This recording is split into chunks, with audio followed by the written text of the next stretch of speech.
रिक्शे टैक्सी में चले जाएंगे। आप कहाँ ख्वार होंगी, मैं छोड़ देता हूँ। तुम तकल्लुफ क्यों कर रहे हो बेटा?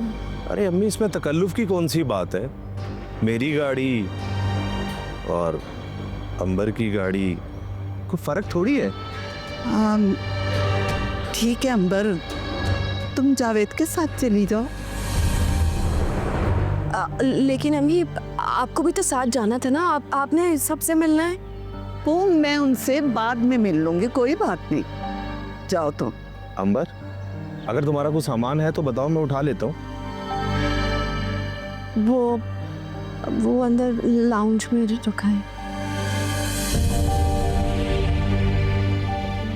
अम्मी, आप चलती हैं तो सबको बहुत अच्छा लगता ना। आप प्लीज साथ चले ना।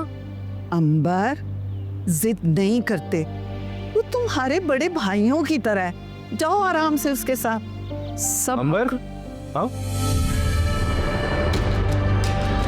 जाओ बेटा, जाओ। आओ ना अंबर, हाँ।